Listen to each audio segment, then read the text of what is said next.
이어서 오늘의 주인공 바로 모셔보도록 하겠습니다. 저희 임상현 전문가님 옆에 나와 계시는데요. 전문가님 어서 오세요. 예, 반갑습니다. 네, 전문가님 최근 시장 흐름을 보자면요. 이 반도체 예. 섹터 내에서도 상당히 매기가 회전을 하고 있습니다. 예. 오는 3월 초에 있을 이 MWC 이슈도 빼놓고 생각할 수가 없겠죠. 예. 일단은 3월 초에 있을 MWC 2025 글로벌 AI 반도체에 대한 어떤 새로운 이슈가 등장할 수가 있기 때문에 주목을 좀 해줘야 되는데 다시 한번 삼성하고 SK 두 그룹이 어떤 이슈의 어떤 중심에 서 있는데 가장 중요한 것은 HBM에 이어서 새로운 기술적 영역들이 하나둘씩 늘어나고 있습니다. 첫 번째 부분들은 유리기판에 관련된 그런 부분이고요. 두 번째 부분에서는 액침냉과 관련된 부분들. 다시 말해서 새로운 기술적 영역인데 그중에서 유리기판의 또 소재 부분들은 현재 굉장히 중요한 요소를 가지고 있다 좀 생각이 되는데 HBM을 고도화, 첨단화하기 위해서는 여러 가지 방법이 필요한데 가장 중요한 것은 PC 기판을 유리기판으로 이제 대대적으로 바꾸는 작업들이 필요한데 여기에 대한 각가지 공정, 소재, 부품, 장비들이 많은 패러다임들이 바뀝니다. 그런 어떤 상황에 좀 해당이 되고 또 발열을 잡기 위해서 액침 냉각을 본격적으로 이제 실시를 하기 때문에 이런 종목 위주로만 어떤 상승을 해줄 수가 있는데 뭐 최근 뉴스에 알다시피 레거시 공정에서는 상당 부분 D램이나 이쪽 부분에서는 중국이 추월을 하고 있기 때문에 기술 격차가 그렇게 많이 없습니다. 첨단 공정으로 갈수록 이런 어떤 밸류에이션 증가가 좀 되고 있기 때문에 이런 쪽에 이제 포커스를 맞춰서 하시는 것이 다시 한번 중요하기 때문에 백투더 베이직이란 말이 있죠. 기초부터 다시 다지는 전략에서 반도체 종목이 다시 한번 부상이 될 수 있다 이렇게 보시면 될 것 같은데 결론적으로는 HBM의 또 흐름들은 계속 진행이 되는 뭐 그런 요소는 절대적인데 그중에서 부수적으로 유리기판, 액침냉각 최근에는 CXL이라는 개념이 등장을 좀 했습니다.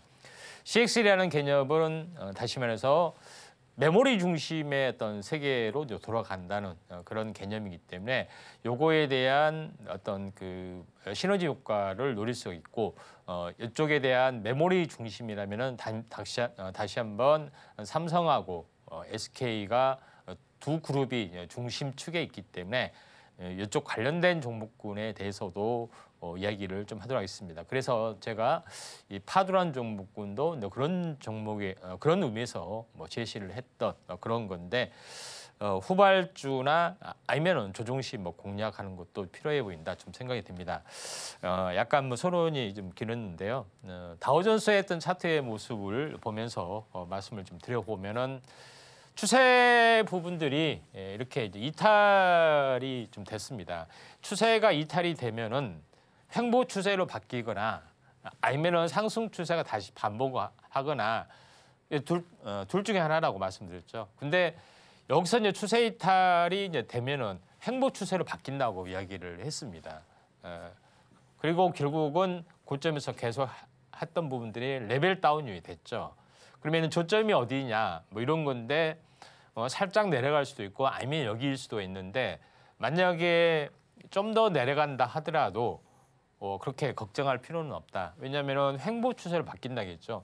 다시 한번 이렇게 이런 식으로 박스권을 보면서 진행이 될 수 있다. 다만 저점과 이 저점보다는 높은 상태에서 반등을 좀 해야 되는 것들이 일반적이기 때문에 크게 이제 우려할 만한 상황은 아니다. 이렇게 보실 수가 있다. 이렇게 좀 생각이 되고요. 나스닥의 흐름에서도 이제 마찬가지로 보시면 됩니다. 그러니까 제일 중요한 것은 추세 이탈이 이렇게 됐다 하면은 제가 항상 이야기했죠. 횡보 추세로 이 올라온 것만큼 횡보 추세로 바뀔 수 있거나 아니면은 다시 한번 일시 충격 뒤에 다시 한번 상승 추세가 될 수 있거나 또는 하락 추세가 될 수 있거나 뭐 셋 중에인데 일단은 장기 전망이 좋은 부분들이 해당이 되기 때문에 횡보 추세로 바뀐다고 보시면 돼요. 결국 오늘 뭐 충격도 뭐 생각 외의 어떤 흐름들이지만은 횡보 추세로 한동안 계속해서 진행이 되다가 나중에서 이런 에너지 비축이 충분히 일어났을 때 다시 한번 상승의 흐름들이 나와줄 수 있다. 이렇게 보시는 게 맞는데 반면에 우리나라 증시 부분들은 디커플링이 그동안 돼 왔죠. 그래서 이곳에서 살짝 비껴날 수가 있습니다. 그러니까 차트의 모습을 이제 보시면은 좀 더 다른 모습이 나타나주고 있죠.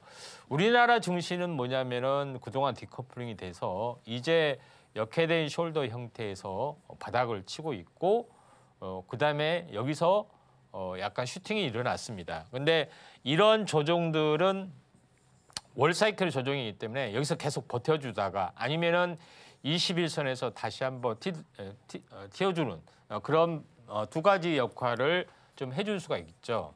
그런 측면에서 일단은 바라보시는 게 좀 좋지 않느냐 이렇게 좀 생각이 좀 되고요. 그다음에 두 번째 부분에서는 코스닥 같은 경우는 힘이 좀 강한 모습을 보여주고 있죠. 그렇지만은 한 번 정도 조정이 좀 와야 되기 때문에 이것도 마찬가지입니다.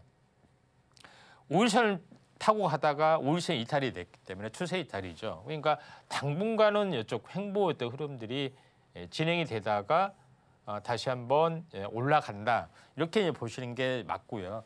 그다음에 가장 중요한 외국인의 변수 부분들의 입장에서도 환율이란 부분들이 이제 절대적으로 이제 중요한 역할을 좀 해주고 있습니다. 제가 이야기했던 대로 계속 21선을 따라서 약간 침체 늪을 보여준다고 하는데 실제 차트의 모습 자체도 이와 이제 비슷하게 약간 움직여주고 있는 그런 상황에 좀 해당이 되고 있기 때문에 이런 부분들을 충분히 감안을 좀 하셔야 되지 않느냐 이렇게 좀 생각이 됩니다.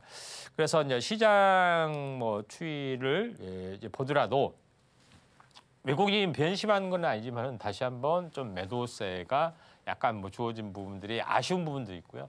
오늘 같은 데는 외국인의 매도, 프로그램 매도, 그다음에 선물도 약간 매도 포지션이 좀 있기 때문에 조금 조정은 어느 정도 가시화될 수 있는데 강한 외국 기관의 어떻게 보면 눈물고인 교훈 매수세 때문에 계속 이제 받치고 있는 그런 부분이지 본격적으로 가지는 않지만은 이게 2월 말에 어떤 불확실성이 어느 정도 제거가 되면은 또는 뭐 계절적인 요인도 있습니다만은 또 말로 갈수록 뭐 이런 침체 국면이 있을 수 있습니다. 그래서 3월 초에는 좀 탄력적으로 움직여주지 않겠냐 이렇게 좀 생각이 돼서 이 점 참고하시면 될 것 같습니다.